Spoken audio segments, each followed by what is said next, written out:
Bienvenidos una semana más al canal. ¿Por qué debemos dejar de banalizar los trastornos de la conducta alimentaria? En la cajita de información tienes el enlace a mi Instagram, a mi página web para conocer todos mis servicios y también te invito a que desde cualquiera de mis vídeos de YouTube te unas a la comunidad Healthy Warrior para obtener contenido exclusivo de mucha calidad. Pues porque este problema de los trastornos de la conducta alimentaria solo se va a solucionar cuando lo entendamos, ya sea como individuos o como sociedad.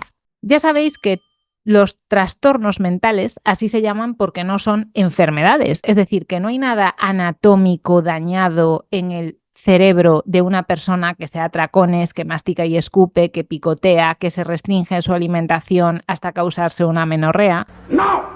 Eso sería el Alzheimer o la epilepsia, que sí son enfermedades. Sí que hay anatómicamente un órgano que al ser diferente altera su función. Entonces, hablamos de trastornos mentales como también podría ser la depresión, la ansiedad, trastornos del estado de ánimo en este caso, ¿no? Como el alcoholismo, pues un trastorno que estaría dentro de todas estas conductas adictivas. Y una vez entendemos que realmente no hay un fallo en el cerebro de las personas que hemos pasado o que están pasando por ahí. ¿Qué es lo que falla a la hora de entender esto? Pues como es un problema súper complejo y además es contraintuitivo, es decir, que en el fondo es lo contrario de lo que parece, la mayor parte de las personas no lo entienden y por eso, desde mi punto de vista, cuando te intentas ayudar a ti mismo, a un familiar, haciendo un comentario en redes sociales sobre todo esto, en vez de ayudar a la gente, lo que haces es perjudicarla, porque te quedas en lo superficial, ¿no? Y no vas a lo profundo. Básicamente la banalización tiene dos vertientes en los trastornos de la conducta alimentaria, y es que te dicen que eres una persona obsesionada con la dieta o que estás obsesionada con tu imagen corporal. Claro, la cuestión es, ¿por qué esa persona se obsesiona con la dieta o por qué esa persona se obsesiona con su imagen corporal? Y cuando decimos obsesionar, debemos de tener en mente restringir mucho los intereses. Y quizá el síntoma más claro de esto es que empiezas a ver que el resto de cosas no importan. Es decir, que por mi forma de comer, por llevar a cabo mi dieta, yo puedo cargarme mis vínculos sociales, incluso puedo hacerme daño a mí misma, como causarme una amenorrea, pero no soy capaz de ver, ¿no? Porque estoy como metida dentro de este bucle. O muchísimas personas que seguro que tenéis en vuestro entorno y padecen trastorno por atracones, mastican y escupen o vomitan, no lo sabéis, porque es algo que integran en su vida y que normalizan muchísimo. Es decir, que el vómito, el masticar y escupir, el picoteo constante, madres que acaban sin cenar con sus hijos porque se han pasado toda la tarde picoteando, es mucho más frecuente de lo que parece. O incluso pequeñas modificaciones de la vida que yo veo en consulta y que me llaman la atención, como evitar a toda costa tener que trabajar en mi casa, ¿no? El famoso teletrabajo que se lleva tanto porque es que si trabajo en casa, sé que voy a estar toda la mañana o toda la tarde picoteando. Incluso también evitar tener ciertos alimentos en casa, que yo puedo entender que si no te quieres comer unas galletas, no las compres, es lo normal.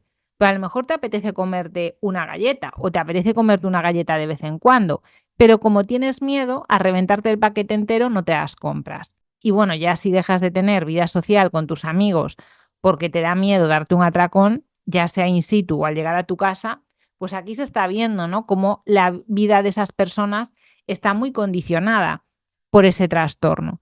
Pero como seguimos pensando que no, es que tú estás obsesionada con la dieta y ya está, eso no es la solución. Eso es como decirle a una persona que está deprimida, no, es que chico, lo que tienes que hacer es animarte. Eso no soluciona nada, todo lo contrario, puede hacer sentir todavía peor a la persona, ¿no? Tenemos que ver esa conducta con la comida o con el propio cuerpo incluso, ¿no? Como si fuese la punta de un iceberg. Vale, sí te sirve para ver que ahí hay algo, pero si tú no sigues escarbando, no encuentras nada. Y es uno de los puntos culmen, ¿no? Que yo trabajo en consulta. Intento siempre profundizar, ¿no? Y que las personas me expliquen explícitamente qué es lo que está pasando. Cuando yo leo en el correo de un cliente bueno, y eso que no suelo tener esas galletas en casa porque así sé que no voy a tener problemas con ellas. Yo eso no lo paso por alto, porque cuando una persona tiene que protegerse haciendo un control estimular para no acabar comportándose de una manera contraria a lo que son sus metas, pues ojo, ahí hay indicativo de que algo pasa. O personas con unas rumiaciones increíbles cuando van a tener vida social, que ya te están pidiendo consejos antes, cuando realmente pues lo que hagas tú un día en una comida social tampoco va a impactar mucho, ¿no? Ni en tu salud, ni en tu composición corporal, a no ser que sean conductas compulsivas y que se vayan repitiendo en el tiempo.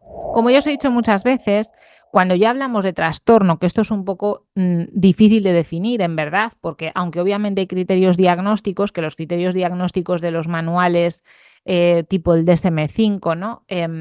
Son síntomas, lo que te dicen, obviamente, no son las causas. Pues a lo que te llevan es solo a saber que esa persona tiene un problema para regular su conducta y cuanto mayor dificultad para regular su conducta, más evidente va a ser, es decir, los síntomas van a ser más llamativos. Entonces, tal vez desde fuera tú veas cosas que te llamen más la atención. Pero esto pasa en cualquier tipo de trastorno, como pues un trastorno obsesivo compulsivo. Obviamente, cuanto más difícil tenga la persona regular su propia conducta, desde fuera se va a notar más en lo que hace. Pero eso no significa que tú estés entendiendo para nada lo que le pasa, porque tú tengas una hija, que me ha pasado también incluso con profesores, ¿no? Que se preocupan por sus alumnos, pues porque tú tengas una hija que ha dejado de comer X o que ves que de repente piensa demasiado en hacer ejercicio, ¿no? Y te lo demanda. O todo lo contrario, que detectas que empieza a faltar comida en casa porque posiblemente se estén dando atracones. Siempre nuestras preguntas van hacia ahí, van hacia el por qué. ¿Por qué darle tanta importancia a la comida del cuerpo? Pues precisamente eso es lo que te tienes que preguntar. Nadie niega que vivimos en una sociedad en la que tenemos un problema a nivel alimentario. Y es que nuestros genes están diseñados para un tipo de comida totalmente distinta de la que tenemos hoy en cualquier supermercado. Y es la verdad, tú vas a un súper y estoy totalmente segura de que hay muchos más pasillos de comida ultraprocesada, hiperpalatable, que de comida saciante, nutritiva, comida con forma de comida y tal.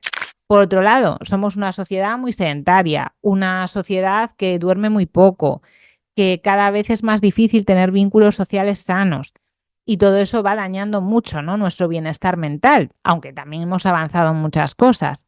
Y a nivel de imagen es estratosférico la importancia que puede llegar a tener eso, ¿no? Todas las redes sociales que ven los niños desde pequeñitos, imágenes súper estimulantes una detrás de otra, cuerpos perfectos, que nos generan una serie de necesidades que van muchísimo más allá de nuestro cuerpo, ¿no? Y ahí es a donde yo quiero llegar. O sea, hoy en día casi se nos genera esta necesidad de tener que ser felices por una especie de imperativo moral y de conseguir eso a toda costa, como si fuese el valor supremo, ser feliz en esta vida, que creo yo que muchas veces la paz que conseguimos en nuestra vida dista bastante de ese estado de euforia que algunas personas asocian a la felicidad y ese no sufrimiento que es imposible de alcanzar. Pero tú piensa, cuando veas una persona muy obsesionada con su dieta o con su cuerpo, en un alcohólico. ¿Por qué una persona se vuelve alcohólica? ¿Solo porque el alcohol es una sustancia adictiva? No, porque entonces todo el mundo sería alcohólico. Pues esto es algo más o menos parecido. Sí que en la sociedad en la que vivimos, casi todo el mundo intenta perder unos kilillos para el verano y también casi todo el mundo los engorda porque en Navidades hay mucha comida rica a nuestra disposición. Pero ¿realmente a esas personas les llega a condicionar su vida lo que está pasando con la comida y con su cuerpo? ¡No! Y esa es la clave. Cuando tú ves que a una persona le empieza a afectar otras áreas de su vida, o aunque no lo diga, a generar un sufrimiento psicológico muy grande, es que probablemente haya un trastorno ahí detrás. Porque tú ves lo que esa persona hace en la comida pública, tú ves cómo esa persona intenta compensar, pero no ves lo que está haciendo cuando llega a su casa. Y por supuesto que si tienes un amigo, un hijo que vomita, que mastica y escupe, ya te digo yo que se va a buscar la vida para que tú no te enteres de lo que le está pasando. Lo mismo con los atracones, ¿no? Lo que suele haber detrás de ese tipo de conductas es un sufrimiento. Es decir, los atracones, los picoteos, una restricción excesiva con la alimentación, suele decirnos que esa persona está intentando adaptarse a algo que hay en su vida de una forma errónea y eso le va a dar problemas a medio y a largo plazo. Pero quizá en ese momento en el que ella está, no está siendo capaz de verlo, ¿no? Es como, oye, pues he adelgazado, pues me siento mejor y todo el mundo me dice que estoy más guapa y tal. Pero hasta el punto, ¿no?, de que tú te dejes envolver tanto por esa situación. Fijaos que uno de los rasgos característicos de muchas personas con trastornos de la conducta alimentaria es esa alexitimia, ¿no? Esa dificultad para saber cómo realmente me siento, identificar esas emociones, verbalizarlas y de alguna forma esas emociones te mueven, ¿no?, a tomar acción de una forma adecuada. Pues si tú, por tus propios rasgos neuropsicológicos, no eres capaz de identificar cómo te sientes y de expresarlo para comunicárselo a tu entorno de confianza, es muy probable que acabes gestionando mal ese problema. Y claro, la comida es una herramienta ampliamente disponible. Y aunque no es tan fácil como nos gustaría a la mayoría que nuestro cuerpo cambiase a nuestro antojo, mucho más fácil que cambiar rasgos de nuestra personalidad, por supuesto que sí que es. Aunque sea con consecuencias a largo plazo, pero es mucho más fácil perder 2 kilos que aprender a ser flexible con tu conducta alimentaria.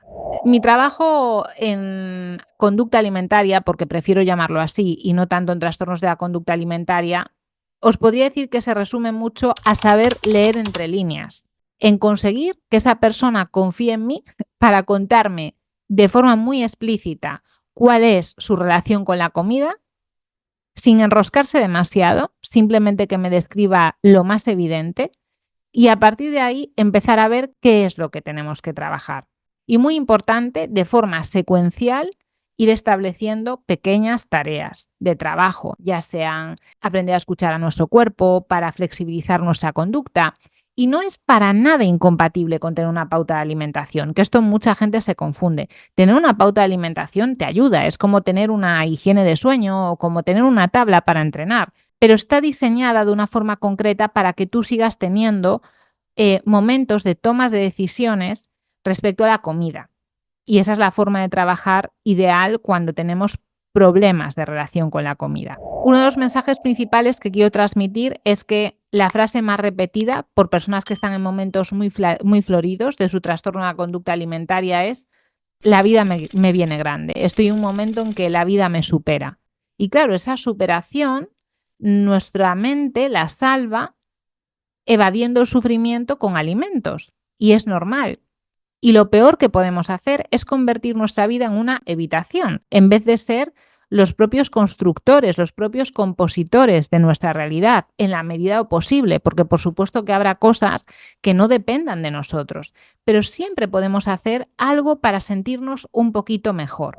A veces también hay una obsesión con entender por qué tengo estos pensamientos sobre la comida, por qué me siento de esta manera.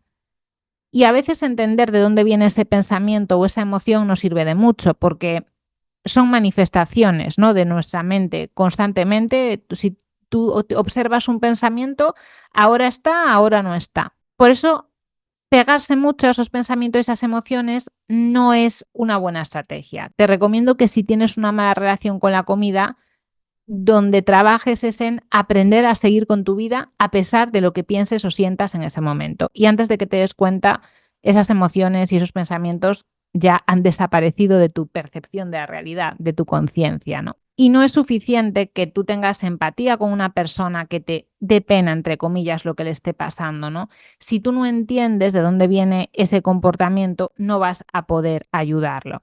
Y sin duda que cuando una persona está sufriendo porque ha llegado al punto de normalizar el vómito, porque su bajo peso le impide presentar su currículum en determinados puestos de trabajo, porque le es muy difícil ya tener vínculos sociales por la necesidad de control con la comida, porque se avergüenza de sus atracones, decirle que bueno, que lo que le pasa es que está obsesionado con la dieta o con su cuerpo es lo que menos necesita.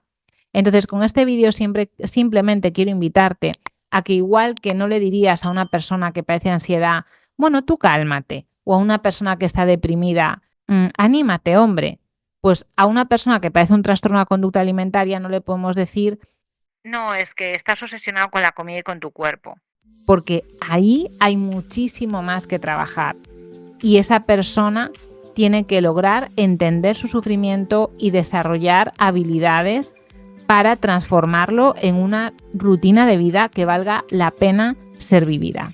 Muchas gracias por vuestro tiempo y nos vemos la semana que viene.